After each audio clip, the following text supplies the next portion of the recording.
আদিবাসী হলো সাংস্কৃতিকভাবে স্বতন্ত্র জাতিগোষ্ঠী যাদের সদস্যরা সরাসরি একটি নির্দিষ্ট ভৌগোলিক অঞ্চলের প্রাচীনতম পরিচিত বাসিন্দাদের বংশধর এবং কিছু পরিমাণে সেই আদি জনগোষ্ঠীর ভাষা ও সংস্কৃতি বজায় রাখে। তাদের এলাকাভেদে আদিবাসী, আদিবাসী মানুষ, ক্ষুদ্র নৃগোষ্ঠী, ক্ষুদ্র জাতিসত্তা ইত্যাদি নামেও অভিহিত করা হয়। প্রিয় দর্শক, পৃথিবীর সবচেয়ে ভয়ঙ্কর চারটি আদিবাসী সম্পর্কে আদ্যোপান্ত জানব মায়াজালের এই পর্বে। নিয়মিত ভিডিও পেতে অবশ্যই সাবস্ক্রাইব করুন মায়াজাল।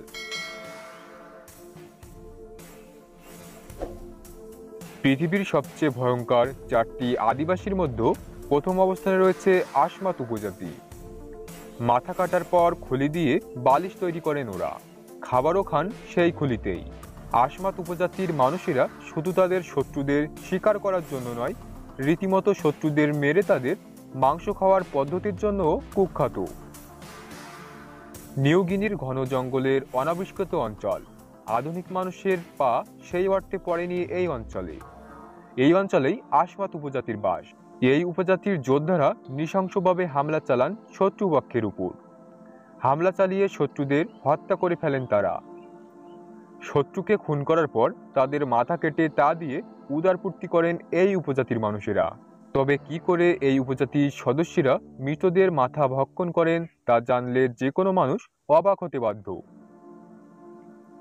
আসমতিরা প্রথমে কাটা মাথার বাইরের অংশে চামড়া কেটে বাদ দিয়ে নেন। এরপর উনুনে রেখে ভাজা হয় মাংসযুক্ত ওই খুলি। আসমাত উপজাতির এই ভয়াবহ আচার পদ্ধতি অন্যান্য উপজাতির মধ্যে আতঙ্কের সৃষ্টি করলেও নিজেরা বিশ্বাস করেন মানুষের মাথা একটি পবিত্র খাদ্যবস্তু এবং মানুষের মাথাকে গাছের ফলের সঙ্গেও তুলনা করেন তারা।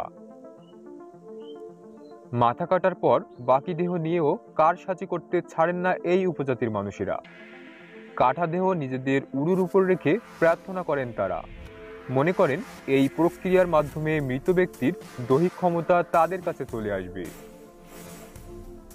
খুলিগুলি অলংকার হিসেবে ব্যবহার করার পাশাপাশি বাড়ির সাজসজ্জাতেও কাজে লাগান আসমাত উপজাতির সদস্যরা। মাথার খুলিগুলিকে বালিশ হিসেবে ব্যবহারও করেন। পাশাপাশি এই খুলিগুলিকে অর্ধেক করে তা খাবার খাওয়ার পাত্র হিসেবেও ব্যবহার করা হয়। বিভিন্ন প্রাণীর মস্তিষ্ক এবং শাগকৃমি আসমাত উপজাতির প্রধান খাদ্য। মৃতদেহের মেরুদণ্ডের বিভিন্ন অংশ এবং চোয়াল দিয়ে কানের দুলো বানান আসমাত উপজাতির সদস্যরা। আসমাত উপজাতির কোনো সদস্যের মৃত্যু হলেও তারা সেই সদস্যের মাথা কেটে নেন। কাটা মুন্ডু থেকে চোখ এবং ঘিলু বের করে নেওয়া হয়। এই উপজাতির বিশ্বাস, মৃত্যুর পর নাকের ছিদ্র বন্ধ করে রাখলে প্রেতাত্মারা শরীরে প্রবেশ করতে পারবে না, তাই মৃত্যুর পর তাদের নাকের গর্তও বুজিয়ে দেওয়া হয়। আমেরিকার প্রাক্তন ভাইস প্রেসিডেন্ট নেলসন রকফেলারের পঞ্চম সন্তান মাইকেল রকফেলার 1961 সালের নভেম্বর মাসে এমন একটি এলাকা থেকে নিখোঁজ হন যেখানে আসমাত জনজাতির বসবাস। পরে তার পরিবারের তরফে একজন গোয়েন্দাকে সেই এলাকায় তদন্তের জন্য পাঠানো হলে এই উপজাতির কিছু মানুষ তাকে জানান যে তারা সম্প্রতি একজন শ্বেতাঙ্গকে মেরেছেন। এরপর ওই গোয়েন্দা 3টি খুলি নিয়ে সেই জায়গা থেকে আমেরিকা ফিরে আসেন। এই খুলির মধ্যে একটি খুলি আসমাত উপজাতির সদস্যদের দ্বারা হত্যা করা ওই শ্বেতাঙ্গের ছিল। সৌভাগ্যক্রমে বর্তমানে আসমাতিরা আর শত্রুপক্ষের মাথা কেটে খাওয়ার এবং খুলি বের করার অনুশীলন মেনে চলেন না। 1980 সালে এই প্রক্রিয়া বন্ধ হয়ে যায়। পৃথিবীর 4টি ভয়ঙ্কর আদিবাসীর মধ্যে 2 নম্বরে রয়েছে মাসাই আদিবাসী। পূর্ব আফ্রিকার প্রায় 125 আদি জনগোষ্ঠীর মধ্যে পশুপালক মাসাইরা হলো সবচেয়ে বৈচিত্র্যময়, পরাক্রমশালী যোদ্ধা জনজাতি। মাসাইরা মূলত ভূমধ্যসাগরীয় এবং নিগ্রো জনজাতির সংমিশ্রণ। গবাদি পশুপালন মাসি উপজাতির বেঁচে থাকার একমাত্র অবলম্বন বলে কোনো ভৌগোলিক এদের এই রীতিকে দ্য ব্রেথ অফ লাইফ আখ্যায়িত করেছেন। এক সময় ব্রিটিশরা যখন আফ্রিকা দখল করতে এসেছিল, মাসাইরা তাদের প্রতিরোধের মাধ্যমে ব্রিটিশদের হটিয়ে দিতে সক্ষম হয়েছিল। 15 শতকের মাঝামাঝি থেকে রক্ষণশীল মাসাইরা স্থানীয় পরিবেশের সঙ্গে অভিযোজন ঘটিয়ে তাদের পুরনো রীতিনীতি ও ঐতিহ্যগত কৌশলকে আজও টিকিয়ে রাখতে সক্ষম হয়েছে। পূর্ব আফ্রিকার বিভিন্ন প্রান্তে প্রায় 17 লক্ষেরও বেশি মাসাই উপজাতি বসবাস করছে। এদের মধ্যে কেনিয়া এবং তানজানিয়াতেই সবচেয়ে বেশি মাসাই উপজাতি বাস। 2009 সালে কেনিয়ার জনগণনায় প্রায় 8,41,622 জন এবং 2011 সালের জনগণনায় তানজানিয়ায় 4 লক্ষ জন মাসাই জনগোষ্ঠীকে চিহ্নিত করা গেছে। মাসাই অঞ্চলের চারপাশে খ্রিস্ট ধর্মের প্রাধান্য থাকলেও মাসাইরা ঐতিহ্যগতভাবে একেশ্বরবাদী মহান দেবতার উপর বিশ্বাসী। প্রকৃতপক্ষে মাসাই উপজাতি হল আফ্রিকার নীলনদ উপত্যকার একটি নৃতাত্ত্বিক জনজাতি। এদের প্রকৃত উৎপত্তি স্থল হল নীল নদের নিম্ন অববাহিকা কর্ণাহ্রাদের উত্তরাংশ। পঞ্চদশ শতকের মাঝামাঝি সময় মাসাইদের পূর্বপুরুষগণ উর্বর জমির খোঁজে ঘুরতে ঘুরতে উত্তর কেনিয়ায় এসে হাজির হয়। সপ্তদশ শতক থেকে অষ্টদশ শতকে মাসাইরা পুনরায় স্থানান্তরিত হয়ে বর্তমানে পূর্ব আফ্রিকার শুষ্ক ও শুদ্ধপ্রায় জলবায়ুতে 1 ডিগ্রি উত্তর অক্ষাংশ থেকে 6 ডিগ্রি দক্ষিণ অক্ষাংশের গ্রেট রিফট উপত্যকা বরাবর প্রায় 1,60,000 বর্গ কিলোমিটার স্থান জুড়ে অবস্থান করছে। পৃথিবীর সবচেয়ে ভয়ঙ্কর 4টি আদিবাসীর মধ্যে তৃতীয় অবস্থানে রয়েছে সুরি আদিবাসী। আফ্রিকার ইথিওপিয়ান উপজাতি সুরি কষ্টকর ধর্মীয় রীতিনীতি, লিপ প্লেট বসিয়ে সুন্দরী, গবাদি পশু উৎসর্গ এবং ভয়াবহ মারামারি তাদের ধর্মচর্চার অংশ। সুরি গ্রামে 40 থেকে 2500 মানুষের বাস। গ্রামের সব সিদ্ধান্ত গ্রাম্য প্রধান কোমরু গ্রহণ করেন। পশুপালন ও মাদকদ্রব্য বিক্রি করে নারীরা অর্থ আয় করেন। গৃহস্থলী কাজও তারাই দেখাশোনা করেন। গবাদি পশু সুরিদের জীবনের সাথে ওতপ্রোতভাবে জড়িয়ে আছে। এর উপর তাদের সামাজিক মর্যাদা নির্ভর করে। যখন কোনো সুরি একে অপরের সাথে পরিচিত হয়, প্রথমেই জিজ্ঞেস করে কার কয়টা গরু আছে। এটি তাদের দুধ ও রক্তের উৎস। গরু জবাই করে মাংস নেওয়ার পরিবর্তে সুরিদের কাছে গরুর রক্ত অনেক বেশি গুরুত্বপূর্ণ। গ্রীষ্মকালে গরুর ওলানে যখন দুধ থাকে না, তখন তাদের ঘাড়ের অংশ ছিদ্র করে রক্ত বের করে নেওয়া হয়। তবে সুরিরা গবাদি পশু সচরাচর বিক্রি বা রক্ত ও মাংসের জন্য হত্যা করে না। নির্দিষ্ট কিছু উৎসবে তাদের উৎসর্গ করা হয়। প্রতিটি সুরির 30 থেকে 40টি গরু আছে। বিয়ে করার সময় সুরি পুরুষকে তার স্ত্রীর পরিবারকে 60টি গরু পণ দিতে হয়।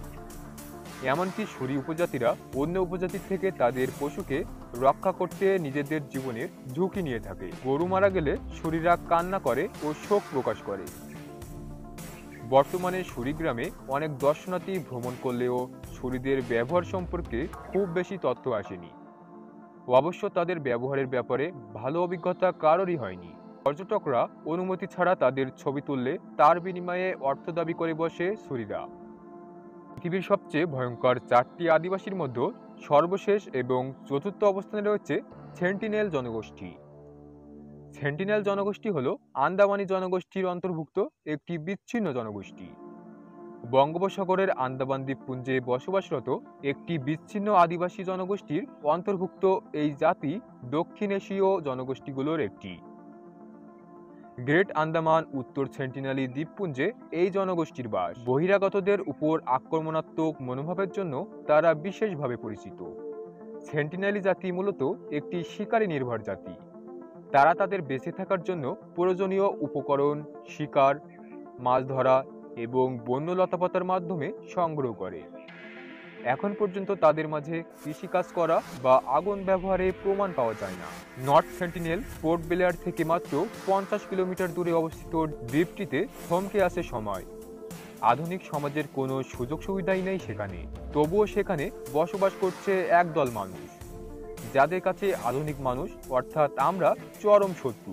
বিশেষজ্ঞদের মতে এই পৃথিবীতে তাদের মতো উপজাতি সম্ভবত একটিও নেই, যারা আধুনিক পৃথিবীর সামান্যটুকুও গ্রহণ করেনি।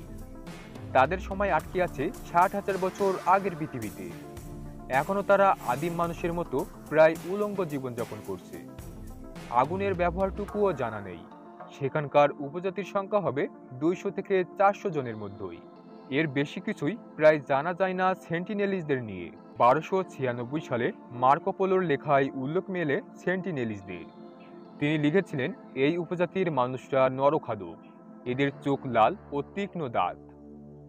এই দ্বীপের বাসিন্দা নয়, এমন কাউকে দেখলেই এরা আক্রমণ করে ও মেরে ফেলে। যদিও ঐতিহাসিকদের মতে মার্কো পোলো আদৌ আন্দামানে যাননি, সম্ভবত কারোর মুখে তিনি এই বিষয় শুনেছিলেন। 1880 সালে ব্রিটিশ নৃতত্ত্ববিদ এম.ভি. পোর্টম্যানের নেতৃত্বে একটি দল সেখানে গিয়েছিল। এক প্রৌঢ় দম্পতি ও 4টি শিশুকে তুলে আনে তারা। উদ্দেশ্য ছিল তাদেরকে পরীক্ষা নিরীক্ষা করা। তবে দুর্ভাগ্যের বিষয়, তারা কেউই বেশি দিন বাঁচেনি। আর এ কারণেই সেন্টিনেলিজদের আধুনিক মানুষের প্রতি অবিশ্বাস ও ক্ষোভ বাড়তেই থাকে। বিগত 6 শতক ধরে ভারত সরকার তাদের সঙ্গে যোগাযোগ করার চেষ্টা করে গেলেও সাময়িক সাফল্য যা এসেছিল তা 1991 সালে। তবে ত্রিলোকনাথ পণ্ডিত ছাড়া আর কারো সঙ্গে তাদের ভাব হয়নি। 2004 সালে সুনামির সময় ভারত সরকার তাদের ত্রাণ দিতে চাইলেও সাহায্যকারীদের তীর ছুঁড়ে দূরে যেতে ইশারা করেছিল সেন্টিনেলিজদের একটি দল। সমুদ্রের বুকে এক নির্জন কোণে অবস্থিত নর্থ সেন্টিনেল ভৌগোলিক কারণে মেলা নির্জনতার আড়ালে নিজেদের জন্য একটি নিভৃত কোণ বেছে সভ্যতাকে বুড়ো আঙুল দেখতে দিন গুজরান তাদের। আদিম মানুষের মতোই শিকারী এদের জীবিকা। নৃতত্ত্ববিদরা আকাশপথে বা সমুদ্রে নিরাপদ দূরত্ব থেকে যতটুকু দেখতে পেয়েছেন তা থেকেই এইসব সত্য মিলেছে। কাছে গেলে মৃত্যু অবধারিত।